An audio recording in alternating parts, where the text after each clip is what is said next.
Bismillahirrahmanirrahim. Assalamualaikum warahmatullahi wabarakatuh.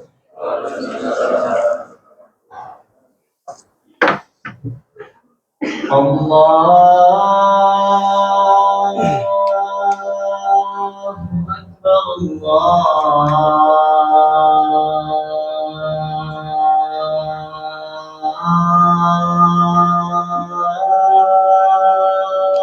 Akbar.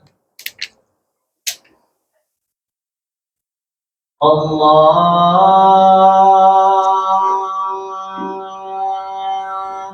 Akbar.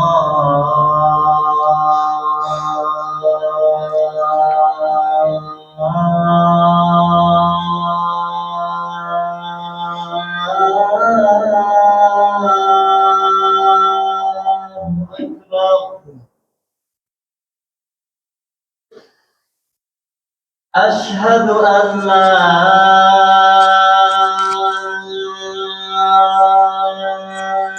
إله إلا الله.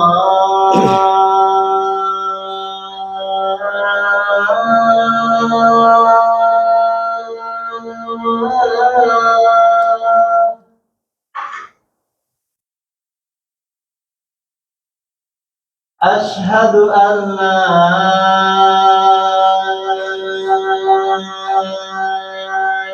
إله إلا الله.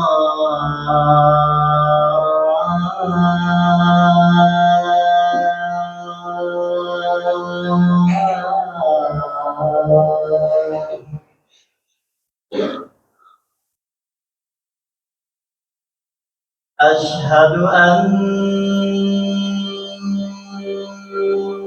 محمدًا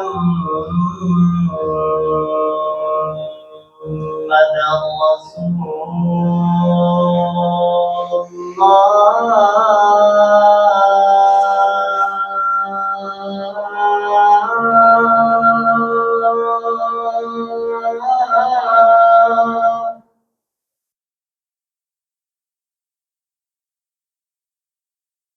أشهد أن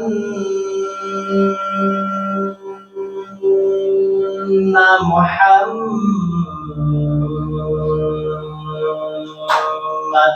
رسول الله.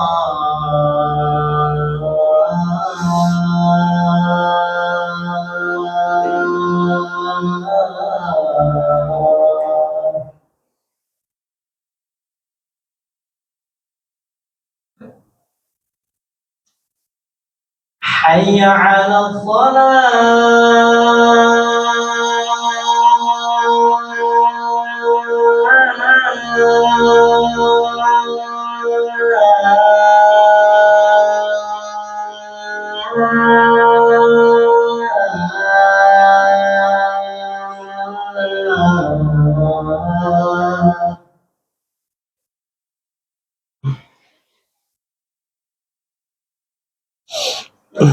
حي على الصلاة.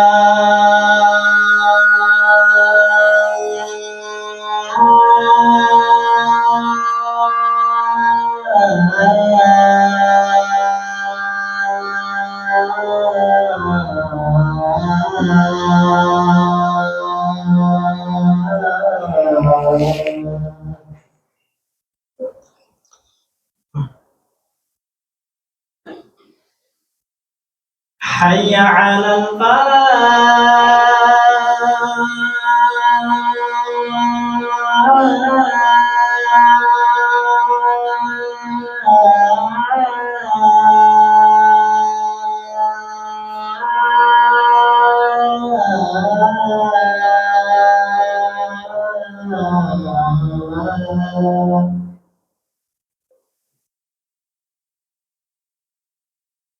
حي على الفلاح.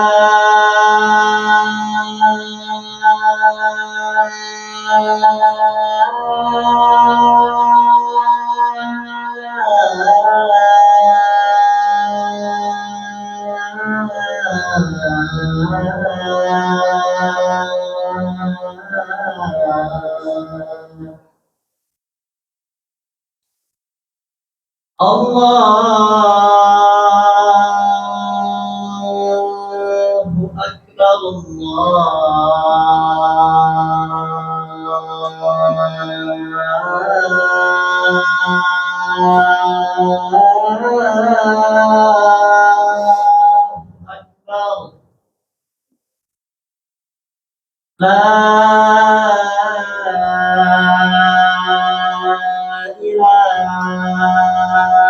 إلا الله.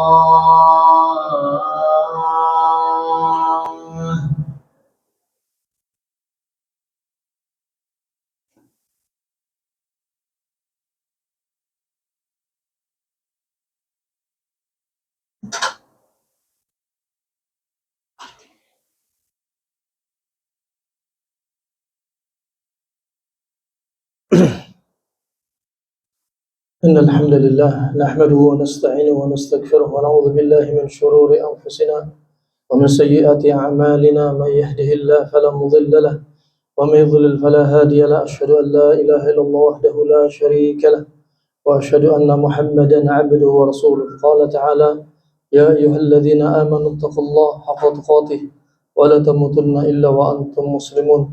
وقال تعالى: يا أيها الناس اتقوا ربكم الذي خلقكم من نفس واحدة وخلق منها زوجها وبث منهما رجالا كثيرا ونساء واتقوا الله الذي تساءلون به والأرحام إن الله كان عليكم رقيبا. وقال تعالى: يا أيها الذين آمنوا اتقوا الله وقولوا قولا سديدا يصلح لكم أعمالكم ويغفر لكم ذنوبكم ومن يطع الله ورسوله فقد فاز فوزا عظيما. فإن أصدق الحديث كتاب الله وخير الهدي هدي نبينا محمد صلى الله عليه وسلم وشر الأمور محدثاتها وكل محدثة بدعة وكل بدعة ضلالة وكل ضلالة في النار. Sidang Jumat rahimani wa rahimakumullah jami'an. Allah subhanahu wa ta'ala menciptakan semua makhluknya dengan kehendaknya, dengan kuasanya. Termasuk Nabi SAW bersabda, khuliqatil malaikah min nur wa khuliqa al-jan minan nar. Bahwasanya para malaikat dicipta dari cahaya dan adapun jin dicipta dari api. Sedangkan manusia dicipta sebagaimana Anda ketahui, yaitu dari tanah. Rahimakumullah jami'an.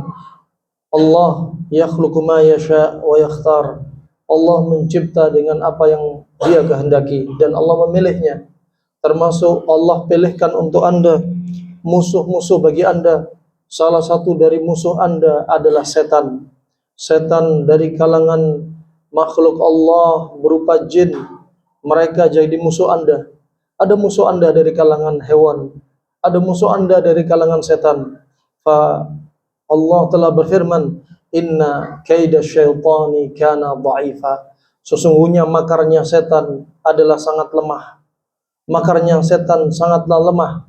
Tetapi disebutkan di dalam ayat yang lainnya, inna kaida kunna 'azim. Sesungguhnya makarnya kaum wanita itu sangat agung. Apa kaitannya? Kenapa makar setan disebutkan lemah, sedangkan makar wanita disebutkan sangat agung? Ada menafsirkan makar wanita agung khusus pada kisah Imratul Aziz yang menarik pakaiannya Nabi Yusuf dari belakang. Ada mengatakan makar wanita agung karena kaum Quraisy terjatuh dari sisi fitnah wanita. Begitu pula di zaman kita, fitnah wanita dan fitnah harta. Ini rahmanakumullah. Begitu pula Anda perhatikan Nabi Adam alaihissalam diserang bapaknya setan, iblis la'natullah alaih. Bukan diserang dengan serangan langsung, tetapi mengganggu melalui serangan kepada istrinya Hawa. Istrinya Hawa yang kemudian Nabi Adam mengiyakan permintaannya. Kemudian akhirnya terpetiklah buah yang dilarang untuk dipetik. Saat itulah dikeluarkan dari jannah. Rahimanahumullah jami'an. Makar setan disebutkan lemah. Ada yang menafsirkan kapan makar setan lemah? Ketika Anda imannya kuat. Ketika iman Anda lemah, maka makar setan akan lebih di atas Anda dan mengalahkan diri Anda. Ada yang mengatakan makar setan lemah di zamannya Nabi SAW karena kekuatan iman mereka seperti gunung, karena kokohnya iman mereka, tauhid mereka. Adapun serangan setan di zaman kita sekarang semakin menguat seiring dengan banyaknya umat manusia terjatuh dalam kesyirikan, seiring banyaknya umat manusia terjatuh dalam perzinahan, dalam makan uang riba, uang korupsi. Di antara mereka banyak yang imannya lemah bermula dari jauhnya dari mereka menuntut ilmu dari qala Allah wa qala Rasulullah sallallahu alaihi wasallam. Katakanlah rahimani wa rahimakumullah jami'an. Anda tidak ada waktu untuk Anda tenang dari gangguan setan. Anda tenang dari serangan setan. Anda dalam keadaan lalai, Anda bakal diserang setan. Anda dalam keadaan taat kepada Allah, sedang sholat, Anda akan diserang oleh syaitan. Oleh karena itu Allah Subhanahu wa taala berfirman, disebutkan Allah Subhanahu wa taala min syarril waswasil khannas. Ketika Anda sedang lalai, Anda diserang dengan waswas. Ketika Anda sedang taat kepada Allah, Anda diserang dengan khannas. Maka mintalah sabat, selalu kokoh hati ini kepada Allah Subhanahu wa taala. Anda selalu berdoa, ya muqallibal qulub, ya muqallibal qulub, tsabbit qulubana ala dinik, wa ya musarrifal qulub, sarrif qulubana ila ta'atik. Wahai yang membolak-balikkan hati, kokohkan hati kami kepada ketaatanmu. Ini kita berdoa selalu. Ketahuilah, berapa banyak di antara manusia sakit psikisnya, sakit jiwanya, sakit ruhnya, bahkan sakit fisik dan badannya bermula bukan karena makanan, bermula bukan karena lifestyle yang buruk, tapi dimulai dengan hatinya yang sudah lemah, hatinya yang sudah teracuni oleh fitnahnya syaitan, dari syubhat, dari syahwat. Nabi SAW telah bersabda, ala inna fil jasadi mudghah, idza salahat hadhil mudghah salaha jasadu kulluh, wa idza fasadat hadhil mudghah fasada jasadu kulluh. Ketahuilah di dalam tubuh ini ada gumpalan daging. Kalau gumpalan daging ini baik, semuanya ikut baik. Kalau gumpalan daging ini rusak, semuanya ikut rusak. Dan gumpalan daging itu adalah jantung. Allah Subhanahu wa taala juga berfirman, lahum qulubun la yafqahuna biha. Mereka punya jantung, tapi tidak digunakan jantung itu untuk berpikir. Ketahuilah, umat Islam ketika mengatakan, yuk berpikir, berpikirlah pakai jantung. Sudah tidak zamannya Anda katakan berpikir pakai otak. Pikirlah pakai jantung Anda, karena jantung Anda letaknya akal, jantung Anda letaknya berpikir. Yang Allah berfirman, lahum qulubun la yafqahuna biha. Adapun otak, daya fikirnya lebih kecil dibanding jantung kita. Jantung kita, jantung daya fikirnya lebih besar. Rahimankumullah, ketika jantung sudah dikuasai oleh syaitan, maka saat itu tubuh akan rusak, iman akan rusak, jiwa akan rusak, psikis pun akan berpenyakit. Oleh karena itu, Allah mengkabarkan sekali lagi, Allah tidak akan membiarkan umatnya celaka, termasuk dikarenakan serangan-serangan syaitan. Allah menurunkan penyakit, Allah juga menurunkan obatnya. Allah menciptakan setan, Allah juga menciptakan lawannya dan penawarnya. Rahimani wa rahimakumullah jami'an. Allah berfirman, innal ladzina taqaw idza massahum minasyaitani idza massahum ta'ifum minasyaitani tadakkaru fa idza hum mubsirun. Sesungguhnya orang-orang yang beriman, orang-orang yang bertakwa, kalau diserang oleh setan, jikalau mereka diserang oleh gerombolan setan, kemudian mereka kembali mengingat Allah, maka mereka akan kembali istiqamah. Mereka kembali bisa melawan setan. Anda perhatikan, orang bertakwa saja diserang oleh setan, apalagi orang yang lalai, orang yang jauh dari ilmu agama, orang yang tidak semangat ibadah, bakal lebih kuat serangannya. Ketahuilah, orang yang bertakwa diserang oleh syaitan. Disebutkan para ulama ahli tafsir, bagaimana wujud serangan mereka. Salah satunya wujud serangan mereka yaitu al-ghadab. Anda akan dibikin menjadi orang yang pemarah. Anda akan dibuat oleh mereka menjadi orang yang gampang dendam.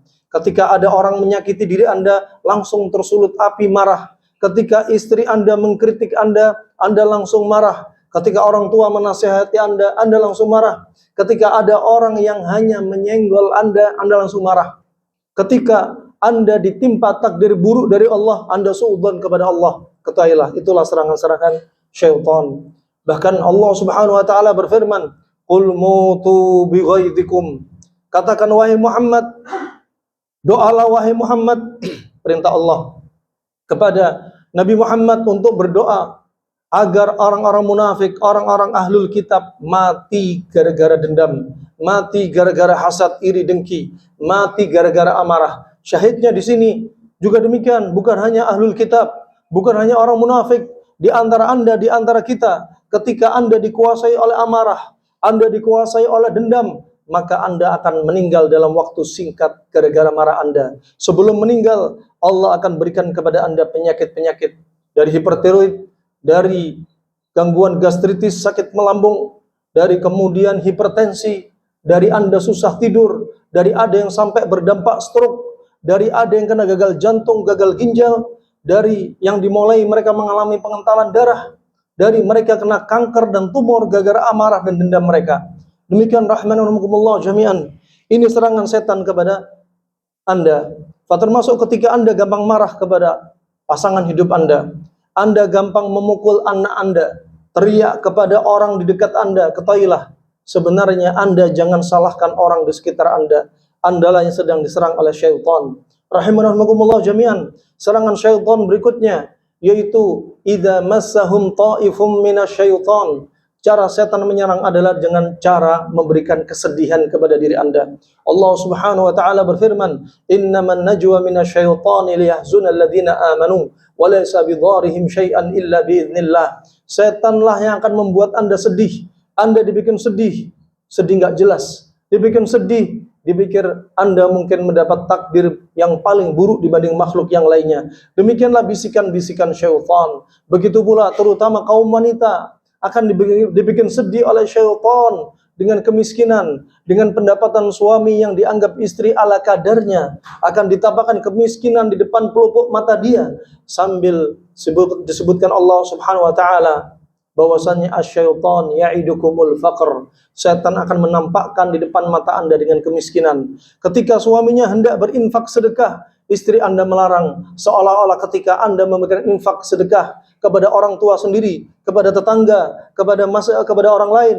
untuk menyumbang masjid, ditampakkan kepada istri Anda dengan kemiskinan. Rahimanallah. Demikianlah cara syaitan yang menyerang Anda. Hadza ma aqulu lakum wa astaghfirullaha li wa li sa'iril muslimin walhamdulillah.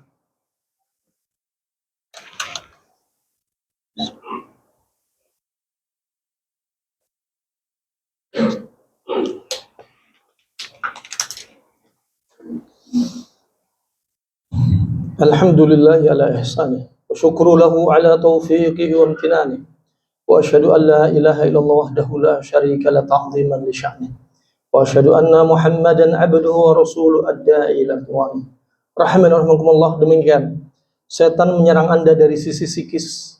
Anda dibuat marah yang termasuk ekstrem kanan, dan Anda bakal dibuat sedih termasuk ekstrem kiri. Berikutnya serangan syaitan membuat Anda berpenyakit.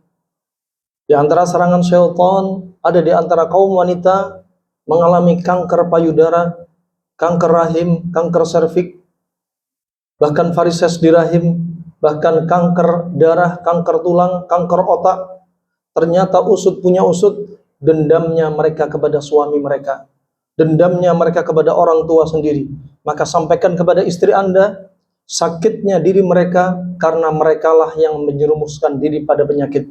Merekalah yang membuka front penyakit dengan selalu makar kepada suami.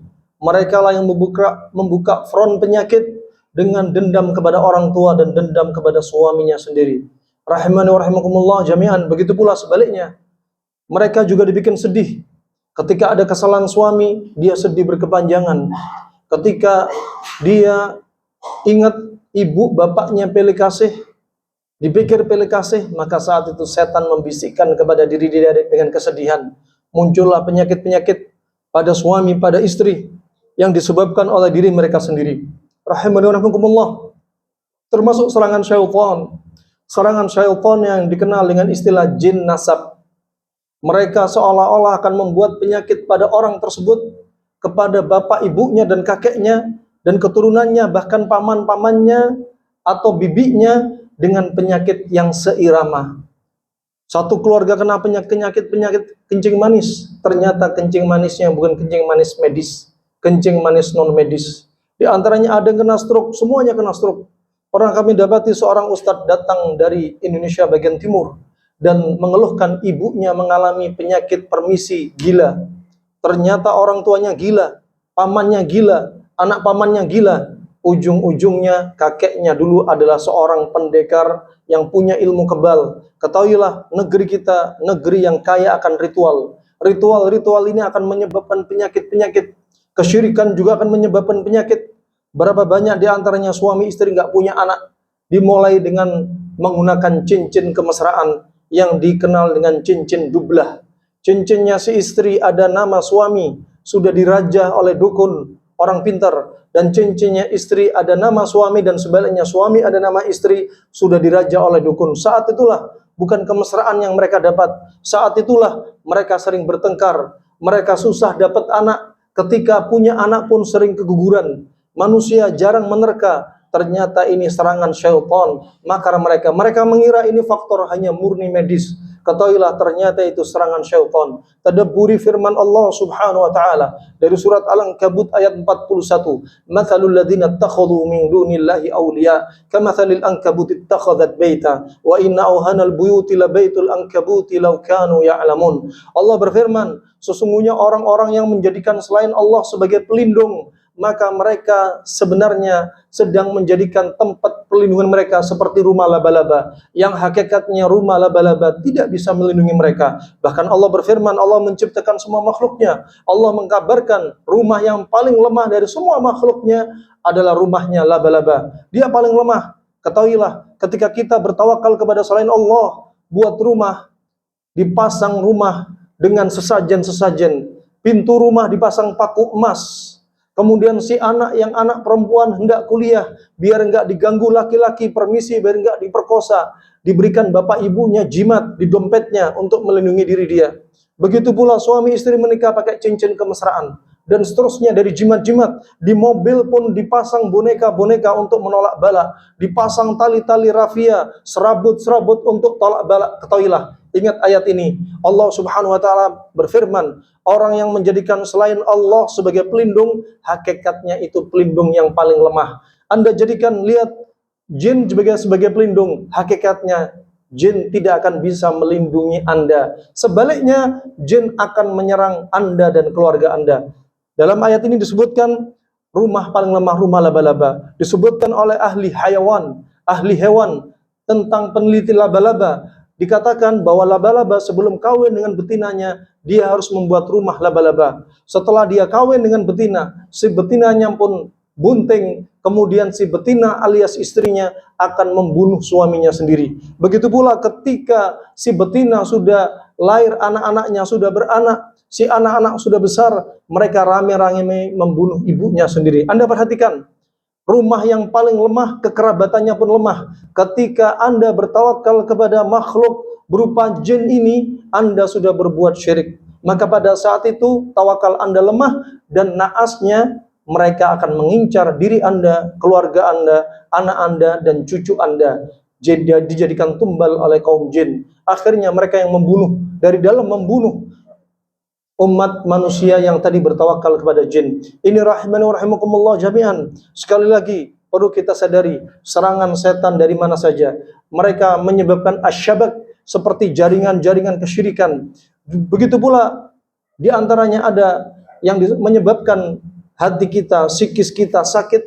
Di antaranya juga dikarenakan dosa, perbuatan maksiat, makan uang haram. Semuanya akan berbuat malapetaka bagi diri kita. Allah Subhanahu wa taala berfirman, "Kalla bal rana ala qulubihim ma kanu yaksibun." Sekali-kali tidak, bahkan hati kita bakal kotor gara-gara perbuatan dosa kita. Semakin kotor hati kita, maka saat itu kita dekat dengan penyakit. Maka saat itu kita dekat dengan iqab dari Allah Subhanahu wa taala. Ini saja yang bisa saya sampaikan. Sekali lagi, jangan lupakan Al-Quran. Baca Al-Quran dengan artinya. Al-Quran adalah benteng bagi Anda. Begitu pula Al-Quran sebagai cahaya bagi diri Anda. Al-Quran sebagai petunjuk. Bahkan Al-Quran sebagai obat bagi diri Anda. Satu hari jangan hidup tanpa Al-Quran. Baca Al-Quran. Baca artinya, fahami maknanya. Semoga Allah angkat orang-orang sakit di antara kita, sakit medisnya atau non-medisnya. Semoga Allah jadikan negeri kita negeri yang aman. Semoga Allah jadikan pemimpin untuk negeri ini pemimpin yang adil, dan semoga Allah hancurkan orang-orang yang punya makar di negeri ini, dan semoga Allah bebaskan saudara-saudara kita di Palestina. Hadza ma aqulu lakum wa astaghfiru dzambi wa lisairil muslimin wa sallallahu alaihi wa ala alihi wa ashabihi ajmain. Fa aqimus shalah.